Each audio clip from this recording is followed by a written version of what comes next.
is, oh, come on, don't be afraid. Come on, Mike. You stop haggling people. All right, I won't haggle. I'm supposed to be the one. She's like, oh, it's it's vaudeville. Right, exactly. Actually, I'm going to see Annie later tonight at the Border Dinner Theater.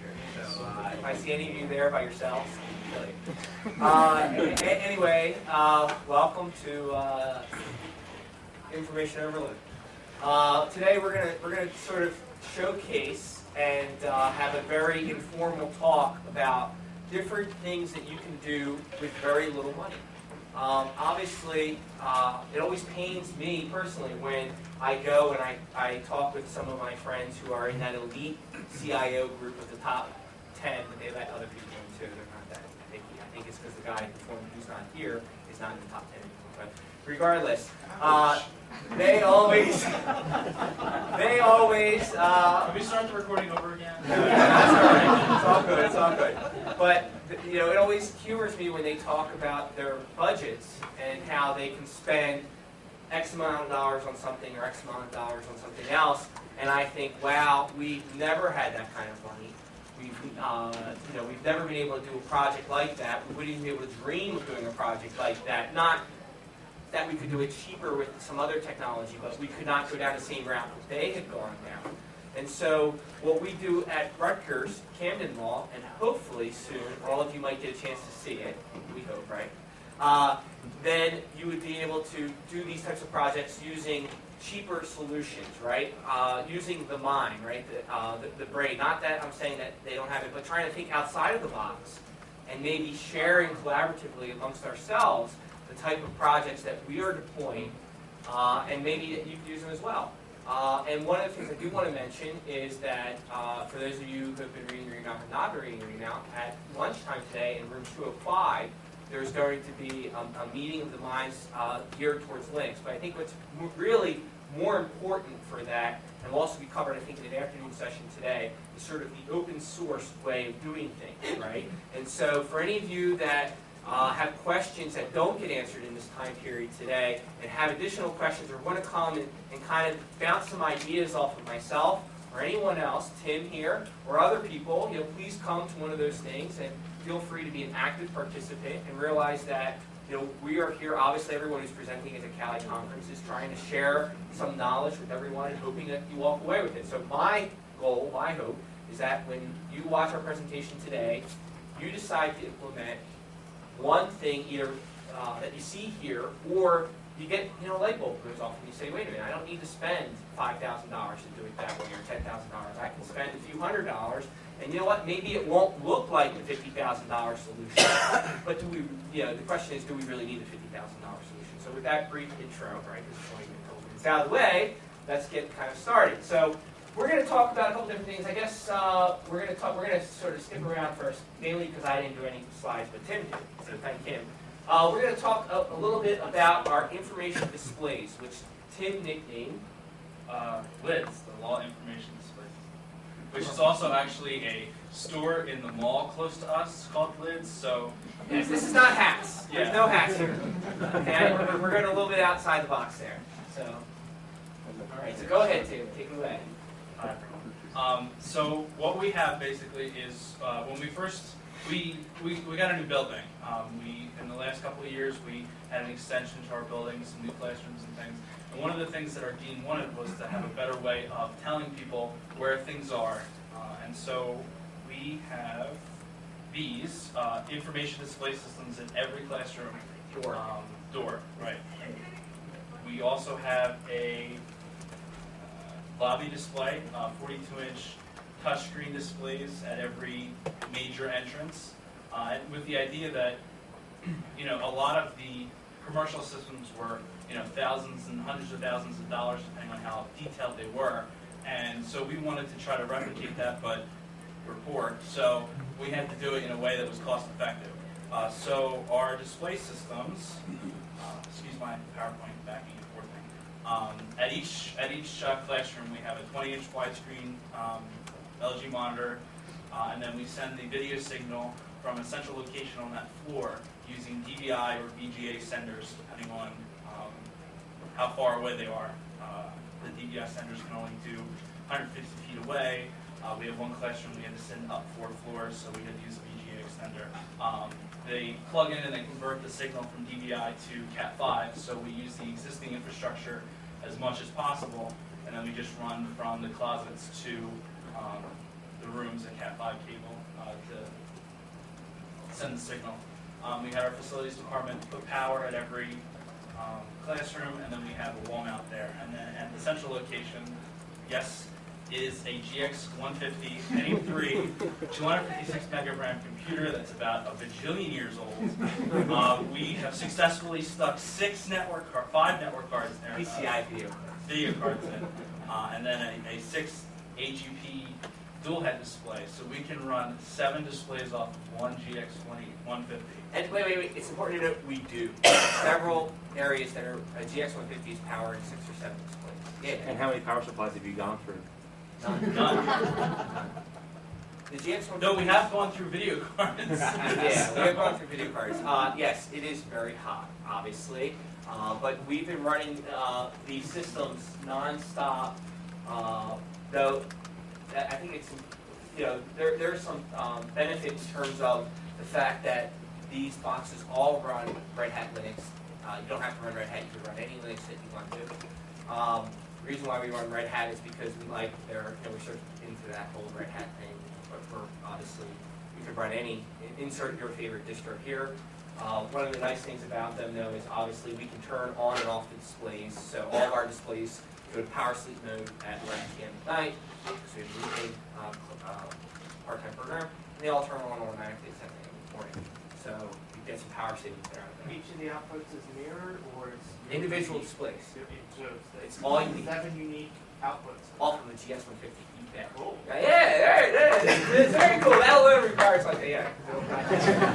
However, it's definitely interesting to note that in the beginning we had displays dying all the time. It was because the updater for Red Hat decided to run and it killed all the displays. Right. There was only like half a meg of available resources left after running this, and so the RHNSD automatic updater was consuming memory, so we had to kill that off. So we can't push updates out to the boxes via RHN. You have to log into them individually and update them. But you know what? That's the price you pay for saving the cost. Now, obviously, these GX150s, why did we go with the GX150s? Because we have a boatload of them just lying around that we replaced, and we didn't have to spend any money. So, for all of you that are throwing away those old computers, don't. You can reuse them. And Tim has his cost breakdown here. It's $450, right? I mean, we only spent, $20 for a PCI video card? Right, yeah, just the cheapest We have the video cheapest card. PCI With a video fan. card. Very important. Yeah, very important to have a fan. Now, there is one thing. We are using NVIDIA cards, and we're using the proprietary NVIDIA kernel module for Linux to drive the displays. Now, for any of you that go down this path, it took me a couple days to get these interfaces to run over the DVI extender. So if any of you actually go down this path, just realize it is a lot of tweaks to your XOR file to get it to run these displays, but it works flawlessly. We're running all of them at 1445, whatever the native resolution is of the LG displays. We are running all of them at native resolution, 7 displays on an Optiplex GX150, which I think in and of itself is very worthwhile. And obviously the cost was around $450. I think that nowadays pricing has come down. You can probably get to that same cost point. I know we just got some Dell pricing on 24-inch monitors that were running the same cost of what we were paying for 20-inch monitors. So you can obviously even go up a little bit, step up in terms of size of displays. We have 24, I think. 24 20-inch displays in our building. We have 5 machines running the 24 displays. The reason why we have 5 of them is because of spacing. Like we have 2 different buildings annexes of the package. Does the 450 include the senders? Yes. Everything except, even the Linux License costs. everything except the cost that whatever, we didn't even really see the bill, whatever it costs for facilities. Right, yeah, we won't talk about that because we all know how facility departments ripping us. But anyway, that's why we say plus university charges for, obviously, if you wanted to estimate, if you were just being kind and saying $200 per, you'd be looking at really a cost of $850. But when we looked at quotes for all of the commercial products we had, nobody included the cost of having power and data at the location anyway, so That was we always didn't want to. So that's a good point. So you should think of it that we've got 24 displays at $450 each, right? What's that? Under $10,000. And we have another group on campus which is deploying non-touch screens, just standard display panels, and they're spending tens of thousands of dollars for just a handful of displays. So obviously we are cheaper. Now, how do you manage each one of these updating and all that? We're going to get to that. All right. Don't worry, that's coming. Our So I don't know, do you have one on the let me just say, I was probably more responsible in terms of getting the software running on the individual systems, like actually providing that type of, Tim did the software and sort of displaying what goes on there. So the one thing we didn't mention is that we are running Opera on multiple instances of Opera on each of these displays that are with loops and everything else to prevent against crashes. And we have, like I said, we're doing stuff with Cron to automatically schedule turning on and off power savings on the displays. We're looking at extending that to detect whether or not the display is powered on or physically present. Right now we have software which checks to make sure that, and this is more of Tim's backend code, to make sure that displays are still working in terms of pulling up the code and everything else, notifying our help desk if they're not. But these all run Opera. Now, I like Opera for one reason and one reason only. I don't think it's necessarily better. I don't use Opera for my personal web browsing experience. But what I really like about Opera is it is easy to maintain for kiosk environments. And the reason being is that Opera, right out of the box, supports a slew of command line options that you can completely tailor the kiosk environment with it. So you can turn everything on and off with the command line option. There's no editing jar files, there's no plugins, there's no modules, there's no group policy, there's nothing that you need to do to configure how you lock Opera down. You just run it with a command line option and you've got it. What's really nice is that Opera distributes RPMs for all the major Linux variants. So if you have an Opera update that you want to do, all you got to do is push out that RPM across all of your systems, and all of your settings are intact and everything else, and you're good to go. And so we have very little maintenance and overhead of maintaining these systems. And when I say very little, I mean very little. They just work.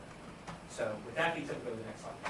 Now, much to Tom's dismay, even though the classroom, the lobbies were able to be run on Linux, the touchscreen systems that we've purchased, and many of them don't run on Linux. So we have, and this is an interesting switch too, because we have 42-inch touchscreens mounted, or I'm sorry, 42-inch wide high-def TVs mounted on the wall, and then we have a product called a Smart Atlas, which is a touchscreen overlay that physically mounts onto the television and provides touchscreen capabilities.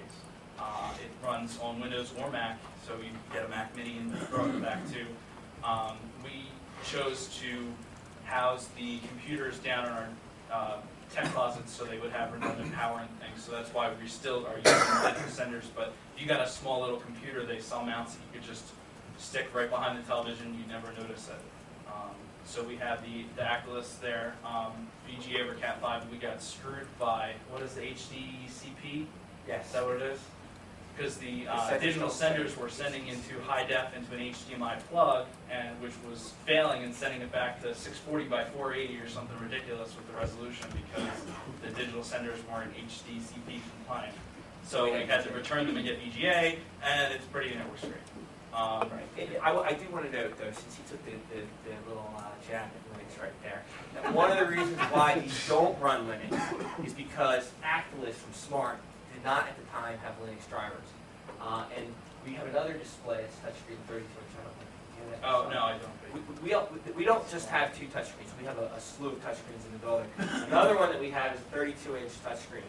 We hooked that up to a 7th port on one of our boxes, one of the GX150s, because those mouse drivers were supported in theory. It's supposed to be plug and play with Linux. We plugged it right in, came right up. It was responsive, but there were some mouse tracking issues. So while it's not possible, we didn't spend the time to hit the big machine already, I think we could have ran a touchscreen, and it worked. It was flawless. It was responsive and everything else on the 7th port of one of our GX150s. So, In terms of cost, Do you factor in just the sheer man hours customizing versus buying? Buying the product? I mean, sure. Obviously, you could do that, right? But I think that if we took our man hours for how much time we spent doing this system, I mean, Tim went through and he updated the whole interface to look like our new website. And what did it take you? An hour to do the update? So obviously, is there man cost? Sure, but I can guarantee you if I paid somebody to give us a new template on our system, it would have cost a lot more. And in fact, I was just in a meeting with the committee. They were talking about how they had to buy all these different templates from the vendor for the commercial system that they're sending. And they cost, oh, well, that, if we want to do this, it's $600. If we want to do this, it's $800. So, and then even in startup costs, I think we probably, all said, maybe 3 people for 1 week. Yeah, it wasn't a lot. We didn't mount the mounts, but we put every display on the mount. We hooked all the cables up. We put all the TVs up. So it wasn't. It was. I guarantee you might be a little more hands-on than you might be, but it was good. And then also, the interesting thing to note is that we already have a room scheduling system in place. So most of the data is coming from a system that we already have. So actually, just designing the system to pull the data and make it look pretty didn't take that much time. If you didn't have something like that in place where all of your classes and everything were already scheduled in some kind of database, then the cost would significantly go up if you wanted to provide that information on your screens. But for more on that, after lunch, I'm having a session with Phil and Mo, I don't know if he's here, about class and room scheduling, so please come to that. Anyway. Moving right along. The network drops, we needed to have 2 network drops at the ports, at the displays, because we have these really nifty $25 USB to Cat5 converters that work great, as long as you put it on a hub so it doesn't lose power.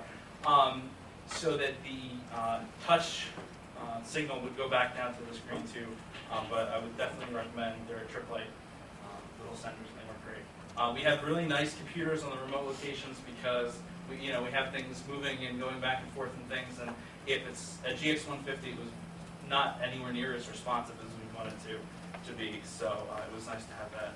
And so the TVs cost about $1,000. The Acros cost about $1,500, and then the rest for the senders and the USB and everything. So also a very inexpensive solution. And so this is some proof of one of our GX150s. This is the one in the new building that only has the 3 displays on that side. I had my intern take it this morning, so that's why it was. We have a shot with or do you think one of them in 6 or 7? No, unfortunately. Here's our nice 42-inch display right by the elevator and the bathrooms. This is an example of one of our classroom displays. Another example of one of our classroom displays. And then I can just show you the interface real quick. This is, oh, yeah.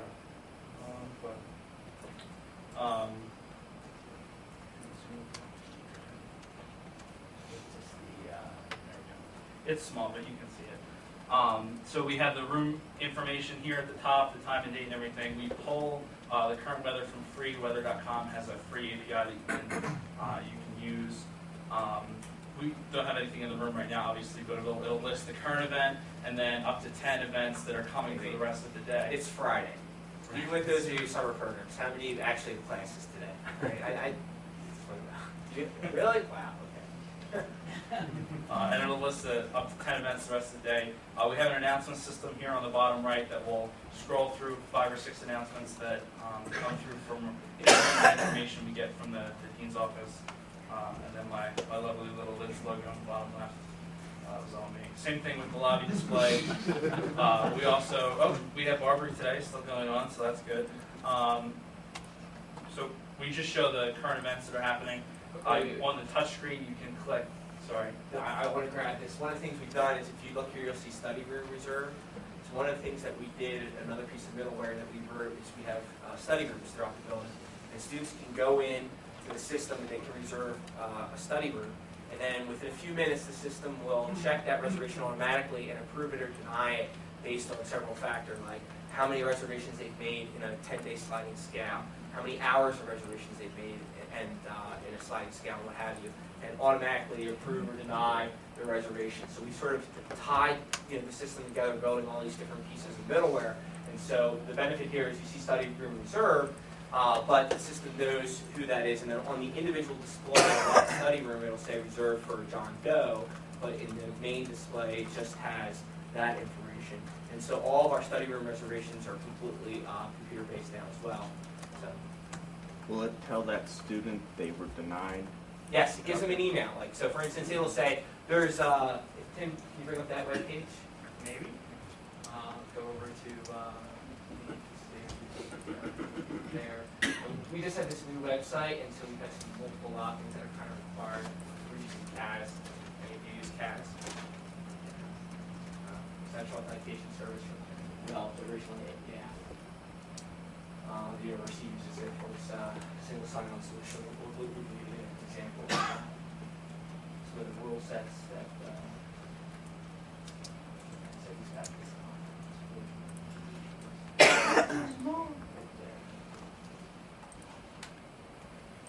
yeah, the second one. This one? We're not totally single sign-on. Work in progress. Go down because of CAS did this one. CAS, we have some issues with CAS. Click on that. Yep, that. So if you can zoom in, can you zoom in, Tim? Okay.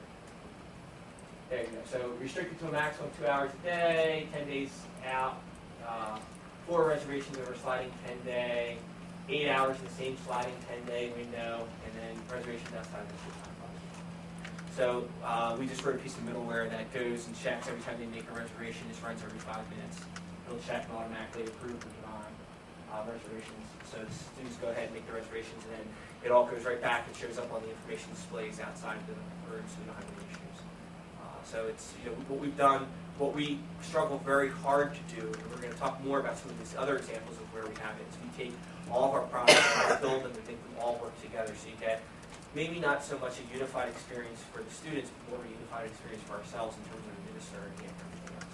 So now that I kind of hijacked that, I can do that. Yeah. PowerPoint presentation. I don't know if you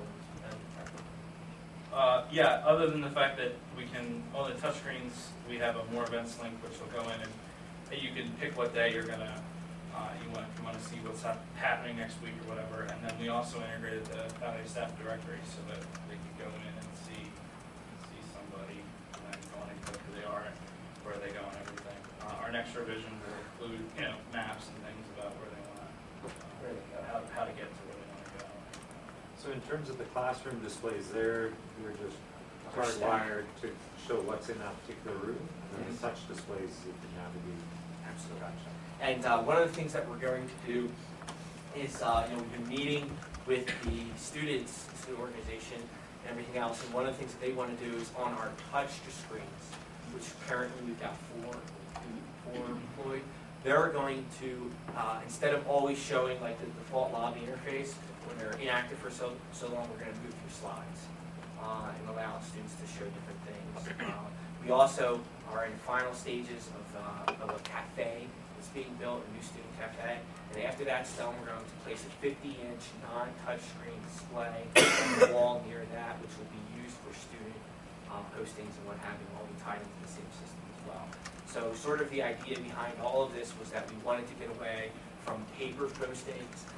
It's funny, the facilities director on campus loves the 20-inch displays, and in fact, he has already determined it would be cheaper for him to invest in that system rather than pay facility staff to clean the doors. He says every day they spend time taking down all of the notices on every single door, and they would rather move away from that and move to the same type of system where there is a 20-inch LCD display. Now, it's not perfect. We still have some faculty members who tell us how great our 20-inch display is, and they stick a piece of paper with tape on the door. And then you think, man, like, wow, why are you doing this? And but we're lucky that the dean even yells at them and say, no, don't do that. We invested in this solution. Use it. And not only that, but we could even tie, again, tying everything together, right? The big picture is that the information shows up on our website as well, and what have you. So some of the other things that we want to talk about today Virtual whiteboards, right? What is virtual whiteboarding? Sort of an idea that I had. It really hasn't taken off. I'm sad about that. One of the things, well, you know, this whole question of if you build it, will they come, right? I mean, isn't that always the question? And we're going to talk a little bit more about that phenomenon when we talk about our podcasting solution. But let me just tell you briefly about the whiteboards. So we don't have slides on the whiteboards because it's not really something that, I mean, it would be one PowerPoint slide if I was going to demonstrate to you on that. What we did with that is we bought in focus light show boxes, right? They're $200, and what they do is they allow you to connect. Now, when we bought them, they said Mac support coming soon. Now they've removed that text from their website, so I don't know what to think about that. But anyway, they were $200, and what they do is they connect to your Ethernet network, and they have a VGA output port. And so what we've done is every single one of our classrooms, we've put an in-focus light show box into our rack. And we've configured it either with a touch button on the touch panel, or it works in sync with the laptop button on the older classrooms. And if you install the in-focus driver on your laptop, you can wirelessly present in any of the classrooms. Now, how do we extend that? We extend it by thinking, well, that's great, you know, because we have faculty who actually complain to us about having to stand at the podium. So now they can take the laptop, they can move anywhere around the room. Why do you want to do that? Except, thinking outside the box. If you have a tablet PC with the in-focus light show box in the classroom, you can hold the tablet in your hand, and you can walk around the room. And as you walk around the room, you can mark up the tablet however you want. And as you do it, in real time, it'll display on the projector. We've demoed it. We've had faculty members draw drop movements. We've had people like, well, I don't really know. Oh, wait. You know, in my business organizations class, in my fiduciary, blah, blah, blah, whatever class, I do a lot of, you know, a lot of whiteboarding. You know, I write stuff out, really complex stuff, and it would be really nice if I could save it. So the idea here was that you could have a PowerPoint, you know, we create either a PowerPoint 50-slide blank things. You could go in there and you could write everything up, you know, everything you would do on the board, and then at the end you could save it. You could save it right to your course webpage, which we'll talk about in a little bit, and immediately it'll be available for the students to view. So while we think it's pretty cool, the problem right now is that obviously getting the faculty who are tuned to writing on the chalkboard. It's apparently green. Oh, okay. Well, maybe they must use recycled chalk. Anyway, whether or not you write on the whiteboard or the chalkboard or what have you, the concept of the virtual whiteboard, which works, positively, without a doubt, it works, and it works pretty, I think, pretty good. There's no problems with it. It works great, and you know, so now we've built this solution. We're sort of going to try to make a bigger push over the summer to get some of the faculty to use it, but it's a very inexpensive solution to the issue. We have a few faculty members who have tablets. I think tablets are still expensive, they're still slow, so I can sort of see why there's not an adoption there. I think that the company that will probably come out with the next great thing and solves it is any of you following the postings on Gadget or Mac Rumors about all the Apple packages and touchscreens. I think that before you know it, you're going to see some killer, either an extension of the iPhone with a larger device. I mean, one thing I found quite shocking is the number of people who have minis. I see them all over the place. I think, wow, that's great. I'm going to buy one for my kids when I see this thing now. But I really think that Apple could be, I mean, look at it. They're obviously succeeding in their issue because we're all buying the more expensive MacBooks, ourselves included, instead of the cheaper computers. Now, obviously, on the laptop front, it's not really that big of a cost difference when you think about it. On the desktop front, you know, we can buy a high-end Dell computer for $500, $600 with our volume price that we negotiated, whereas you're still looking at over $1,000 for, and if anything, what details on our killer pricing with HP and Dell, so you can go back to your universities and say, why are we not doing this? Ask me afterwards.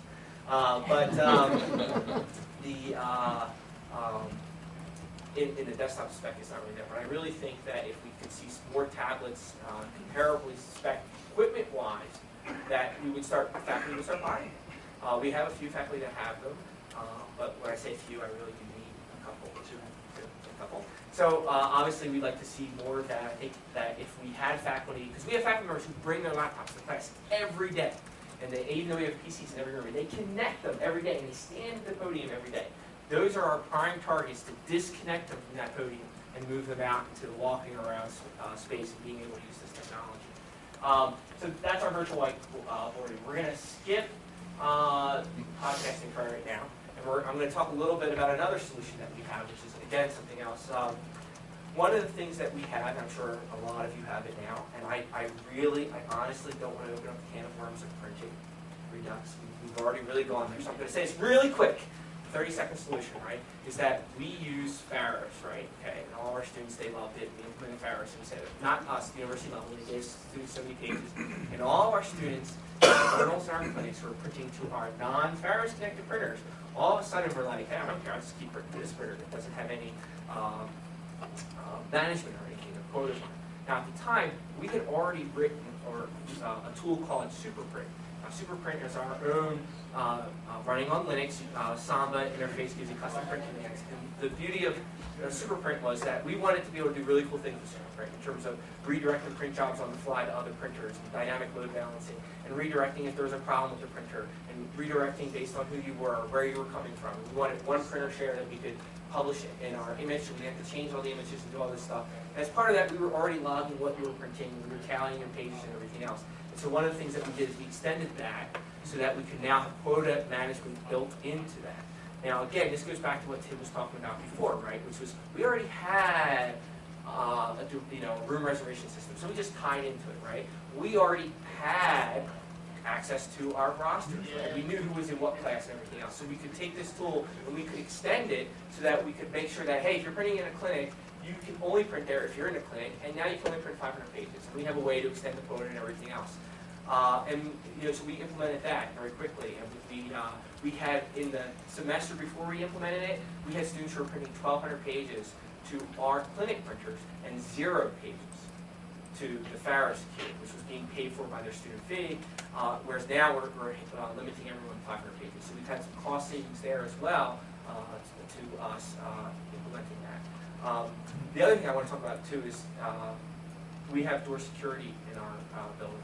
Do any of you use door security systems where you have to swipe your ID card to go in? Well, we're in control of that. And so one of the cool things is since we control, we have access to the rosters, we now update, because a lot of them, we use the Slage too. There's a slew of products out there. But we wrote a piece of middleware to tie that into our roster so that we could update door access permissions based on what classes you were registered in, classes you were not registered in, whether you were actively registered, whether you were deregistered. So we tied it all up together. So if you register, if the registrar registers you for one of our clinic programs, within 24 hours you can swipe your ID card at the clinic door and you can go in. And we don't have to be involved in that process at all. It happens completely automatically. So, and if someone wants to ask how long did it take to develop that, that was like 3 hours, to write that piece of middleware, to tie that together. So what I'm trying to tell you is that, obviously there's a lot going on here, and I'm not giving you examples. I know you all want examples. And the thing is that there's all this that you can do that only take a little bit of time. You don't have to buy a solution. One of our proudest things that we're very popular on is our podcasting solution. Now, I don't want to give the Redux because I did this 2 years ago. But one of the things that we developed at the law school about 2.5 years ago, maybe 3 years ago now, was something that we call CAMS. It's our completely automated media solution, right? Now what CAMS is it's a way to podcast automatically video and audio from all of our classrooms. Now at the time, right, and even nowadays, right, there's commercial solutions available that require a PC, camera in the back of the room like that, set up right there, that you can buy, you can install, and you can maintain everything else. What we chose to do instead is, and actually if you go to put tilde on the right after that, and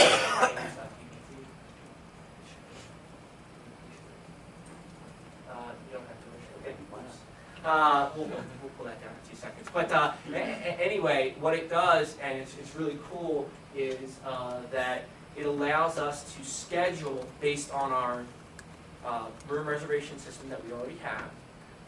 And in fact, Tim, can you just log into manage your course and we can show everyone how it works. We've tied it all together now so that the idea here is that we don't have to be involved in anything, right? Because that costs time, right? Staff time and everything else. We want a faculty member to be able to go in and say, hey, you're record my class. Don't record my class. So we have a board short, so we have this audio, she didn't actually make a recording class, this special class. We go back to the summer class. Pick, who's teaching? Oh, pick Patterson contract.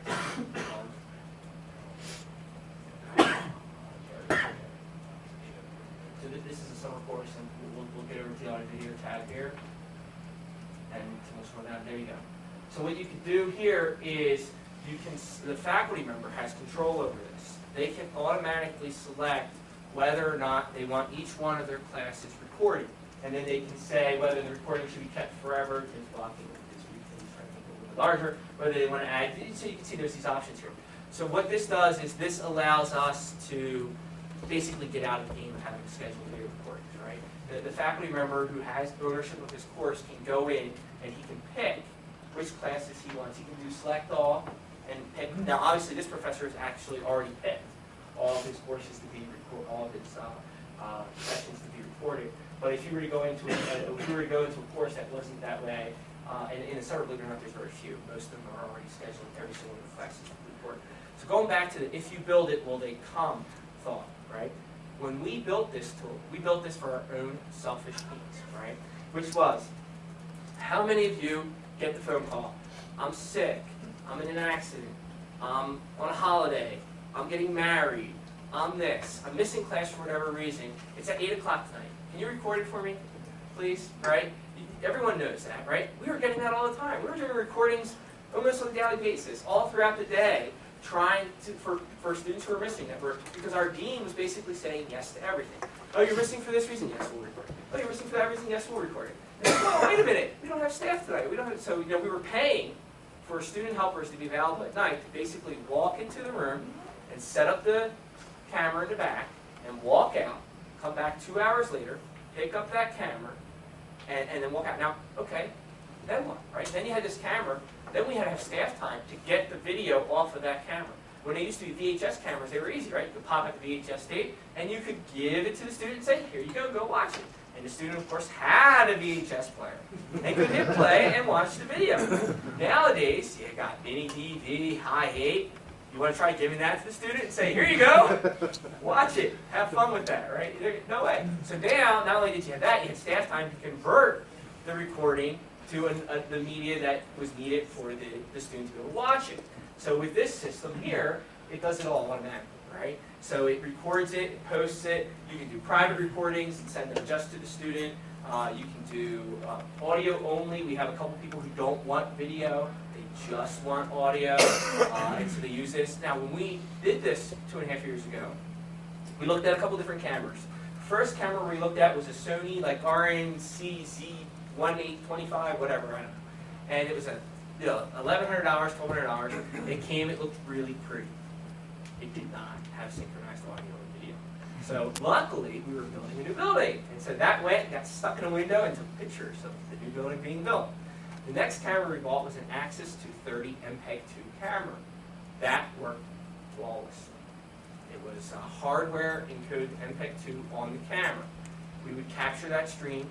We would transcode it from MPEG-2 to MPEG-4. We used our own streaming server. We'd hint it, and we'd put it out there. It would take 50% of the time for however long the video was to make it available, and that was great. We upgraded the hardware on the back end. We got a new dual quad-core AMD Opteron box. We spent a couple $1,000s on it. Now it takes an hour-long video, and it churns it out in about 2 minutes, 3 minutes. So all of our videos are now available to be watched within a couple minutes of the video ending. Now, everything was going good. Except Axis said, you know what? We don't want to sell that 230 anymore. We want to get rid of it. And now we were like, oh, there goes our heart and joy. Our wonderful camera is gone. Blah, blah, blah. So we actually just yesterday, we haven't actually done final testing on it, but just yesterday I certified the next piece, which works with all of their new cameras. It's actually spec now. It's shared between all the network cameras, their MPEG-4 specification. And we believe we've got synchronized audio and video in that, and we'll be publishing that code within a couple days for any of you that want to use it. The benefit of the MPEG-4 code is that you can buy their cheap Access 211A with audio and video synced, we believe, in the area I think it's about $600. So for $600 per room, and our software running on a Linux box somewhere, you can do automated video and audio podcasting with the software solution. And Access also now has, as do other vendors, H.264 high-def cameras, which this solution will work with as well. Those cameras are about $1,200 or $1,300, about the same cost of, they might actually be $1,400 list price. So for about what we were spending originally for the Access 230 cameras, you can now get automated high-def video recording at 30 frames in the classroom. So we're actually very pleased with the service. So anyway, I was saying before how we started out, we were doing these one-off recordings. Now I think we get, during the fall semester, what are we recording, 5 or 6 in a class hour? Yeah, 5 or 6 classes, a class hour being recorded through the system. What we've recorded in the 2.5 years that we've been doing this, I think we're up to 3,500 videos have been recorded through this solution. Who does it benefit? We've polled the students. We said, hey, you like this? Obviously, they all like it. They're also all wary of what the consequences of this. So it was great when we told them. The first thing they said is, I'm not coming to class because of this. Right? Because I think they all kind of thought that the professors would think they would stop showing up. But what I thought was really telling was the comments we had from the part-time students, right? Which is, I work all day. You know, I have class till 10 o'clock at night, 10:30 at night, and I'm tired. And even though I want to pay attention and I want to be there are some things that I miss. And so having access to these videos and being able to go back and review them has been extremely beneficial to my law school career. So, obviously, initially it was for our own purposes, right? We wanted to get out of the business of having to be available to do these recordings. Students loved it. They would be up at home and they'd get that email with the link. They could click on the view video. Now we're doing thousands of videos. We've got, a dozen every hour being taped. We're doing recordings. I mean, some days we're doing like 40 recordings in one day, what have you. So there's actually a need. There's a need that developed. And one of the funny stories I want to have is that since I'm being recorded here, I don't think he would mind. We had one professor, one semester, he was teaching civil disobedience. At the start of every single one of his classes, somebody in his class unplugged their camera. And then we would get an alert, camera unplugged. And we would go down and we'd plug it back in at the end of every class. And I said, Professor so-and-so, all right, I'm not doing it. One of my students, though, I think he is. He is now one of our biggest users of the system. He uses it all the time. He loves it. So, obviously, if you're worried there won't be demand there, this is one of those things that absolutely positively there is demand. It's there, it's waiting, students want it. We have some professors who said no, no, no, and to change their mind with every student in the class. And we have one professor, please turn on the video recording. Every student in my class is asking for it. Just turn it on. And it's happening more and more. The students are asking for it. They're paying a lot of money, and the professors are relenting. The ones who are like, I don't want to do video, are now saying video me. And then we have some professors, well, I don't think I look that good in that video. Can you edit that out? Or I said something I didn't like. Can you edit that out? And so what we found also is in order to keep it completely automated, no, sorry, yeah, our system doesn't allow those videos to be edited once they're done and posted. Okay, thanks. So we didn't want to go down that. Not entirely true. Not entirely true, but yes, if you now ask me, I'll do one for you, just one. But yes, Cindy. So where are these being streamed to? Right. Well, what they're doing is, and if you want me, I can bring up my slide. I think it's that important. But these are all the cameras, network cameras, so they're in the classrooms.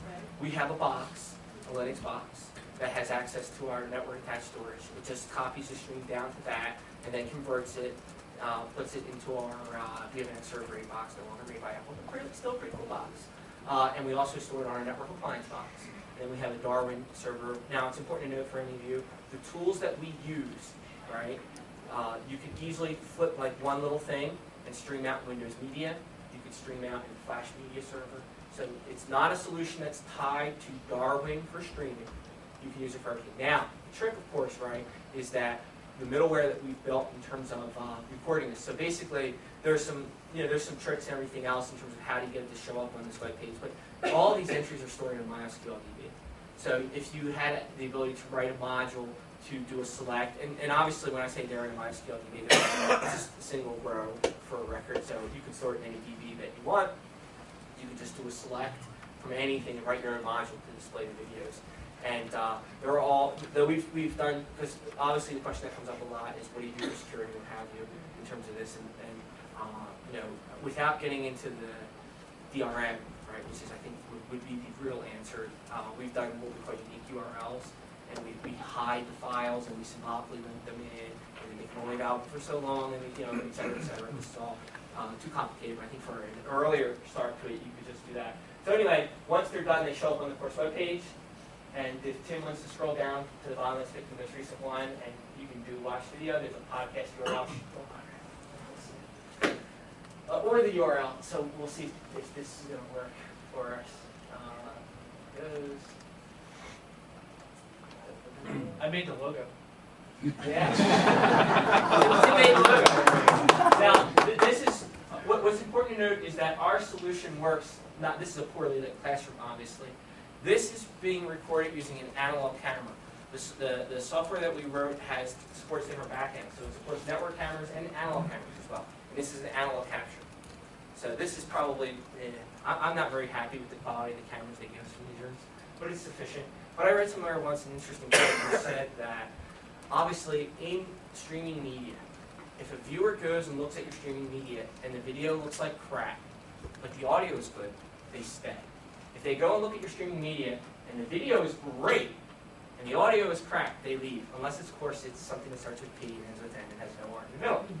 We won't talk about that. So, anyway, this is from, like I said, that room. And apparently we're not getting audio. I don't know if it's not working or whatever, but it does work. It's weird. See? You can hear it. We can't get it to go. Low tech. Yeah, low tech way of doing it. But, yeah, it does not, you know what, I could turn mine all the way down because I didn't want feedback. No? I don't really know. Okay, well that doesn't work. But that's not us. Others? So, one where the basic idea of the will within the qualities is... Now he's a soft-spoken professor. He is not wearing a microphone. One of the designs of our system was that that we didn't want to install any, we didn't want the professor to have to wear a mic, because if the professor has to wear a mic, what happens? They don't like it, and it gives feedback, gives everything else, and plus they have to remember to put it on with the battery dies, everything else. We don't want to be involved in any of that. So in the design of our systems, like these rooms that have the analog capture, there's a omnidirectional mic that we mounted in the ceiling directly above the pit, right here to get them. In other classrooms, can you bring up the screen, class? The ones that use the access cameras, the things that are nice about the access cameras is they have a microphone on board the camera as well as an external mic input. So in some of the rooms that we have, why don't you do, who's got recorders? Well, Highland does, but yeah, why don't you bring up Highland? The seat is facing trust for summer earlier on. And then click on audio video. This is an example of a class that uses, and scroll, yeah, that one. So, this is a room that uses an access camera with the with the onboard microphone. Right, he's not there. He's on the phone. He's calling somebody, probably his computer. Password! Password! Go past that! There we go.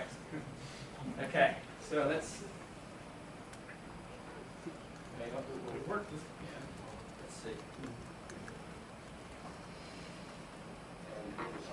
You go home, and so mostly for the semester, you know that you've got to do the reading before the class, and so sometimes on the subway or whatever, whenever you get a chance at breakfast, you're told that there may be 2 or 3 cases we can discuss the next hour.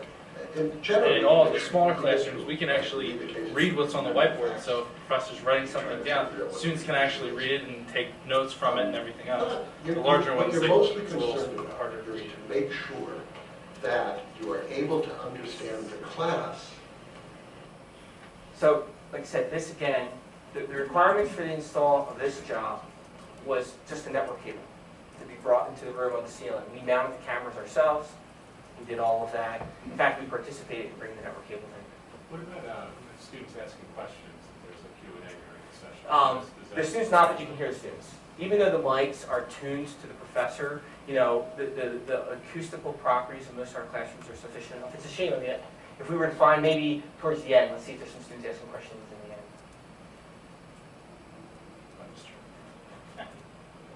Just turn it down. There we go. More it appears that he doesn't say that he doesn't own land until after Well, the what do you owner think? dies because he goes into a Pretty nursing cool, care huh? facility. How deep is the classroom? This is a small classroom, but I mean, we can bring up other classrooms if you want. I can No. tell you the audio does work. We get pretty You good. said this is the own camera model, right? I mean, Right, this is an Axis single Yeah. camera, network, IP network camera. And in fact, I'll say this, I'm sure you just noticed, I think the quality kicks ass over the analog cameras, that's just me. But do the students have to approve being recorded prior to? No. We talked about that. We talked a lot about whether or not we want to put notices in the room, like, hey, you might be under video recording and stuff like that. And the administration is still taking the position that we're not doing anything about that. Now, one thing that is interesting, and we get complaints on, is that there's lights on the front of the camera. We turn them all off because we had professors that were complaining that it's distracting to see the light on the camera going on and what have you when you're recording. Now, we can support that. We can turn on the light when the recording starts and turn off the light when the recording stops. But we decided to leave the light off the whole thing. And we've had a couple people who say, I don't know when to start because the light's not on. So we're sort of like on the fence about which way to go. But those are, again, individual decisions that this solution supports both ways. It's just up to the individual.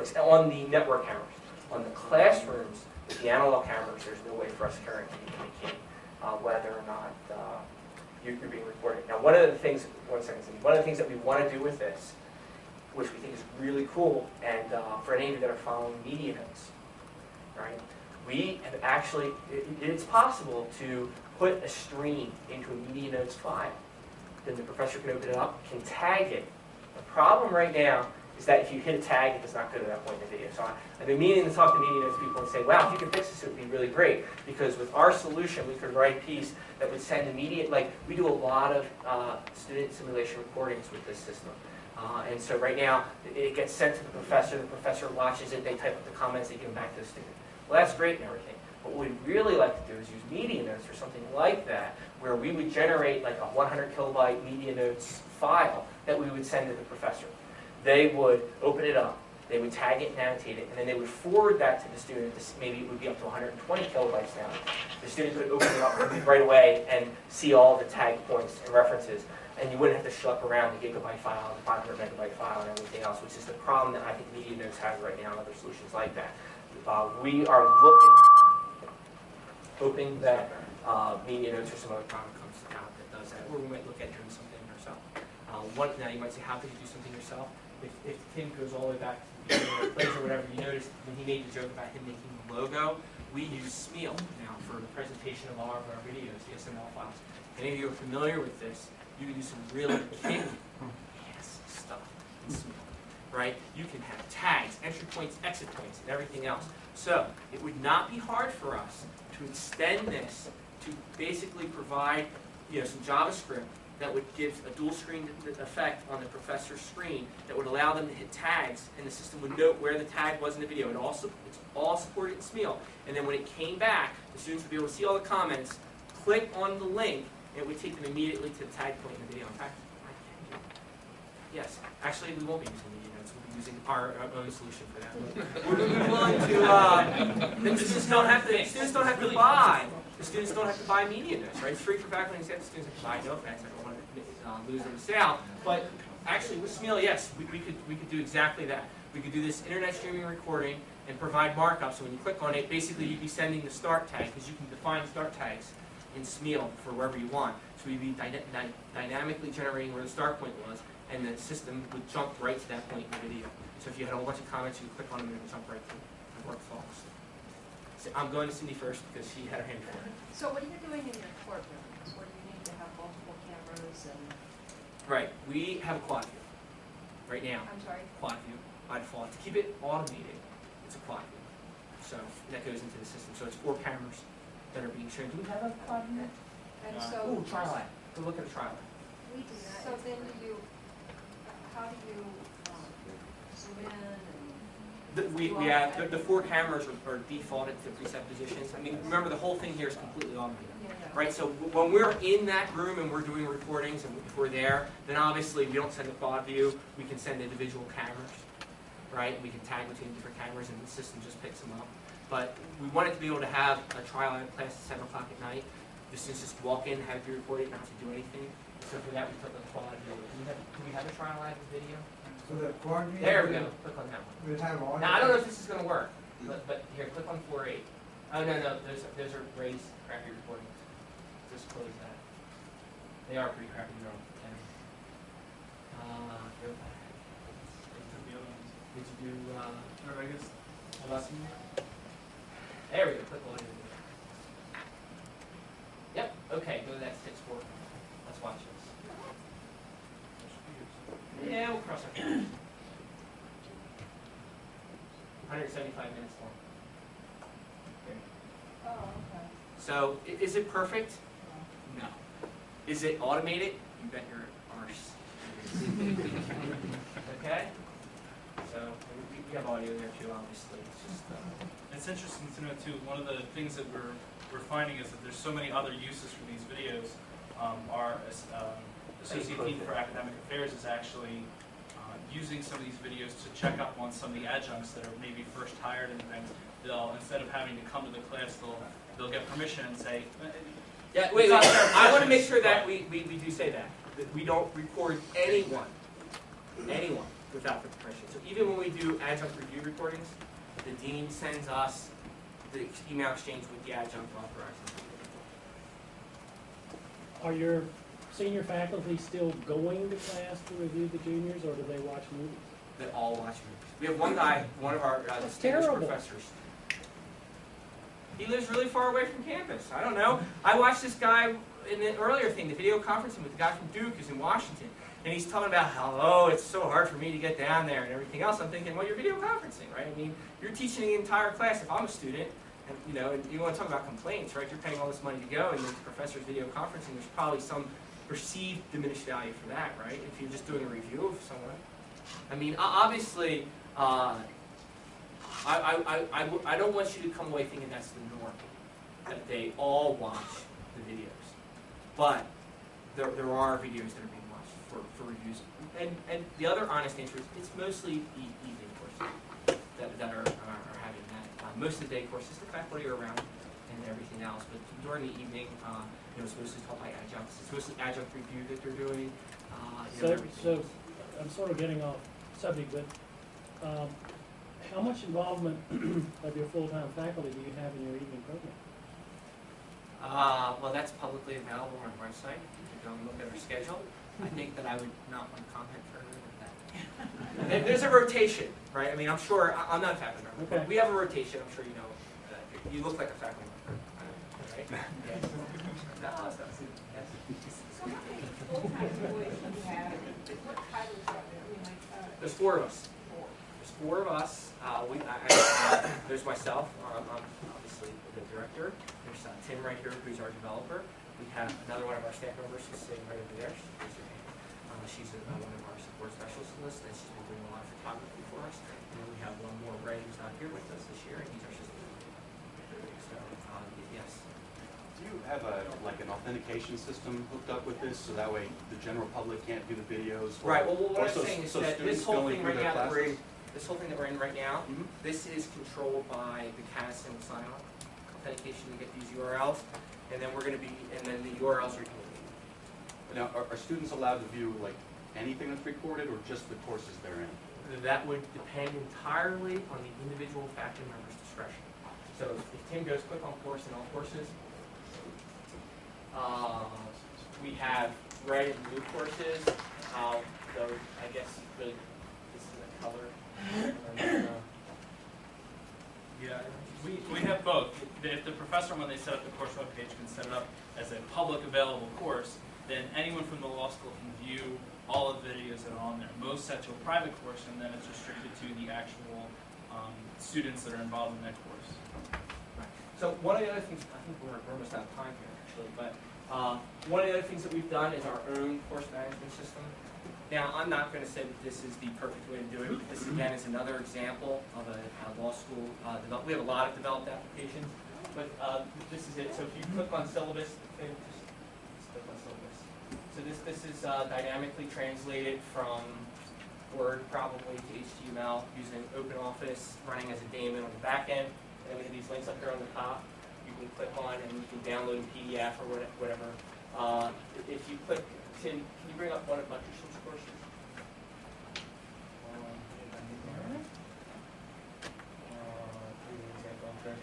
there, how film. So go to our materials folder. To give you an example, for the professor to place things in the materials, just just bring up any one of those PowerPoints. So again, this is an example, something that's being converted in real time from PowerPoint to HTML. And then there's a flash icon. You click on the flash icon right there. And there you go. So this is, that happened right then when he did that click, that converted that file from PowerPoint to Flash. I'm sure that you can click on it and move through it and everything else. So we've sort of, there's a lot of really cool things that you can do. You just have to think. So with that, I hope that, I didn't cover half of what I'd like to have covered, but I hope that we all gave you an example of some of the things that we're doing that we're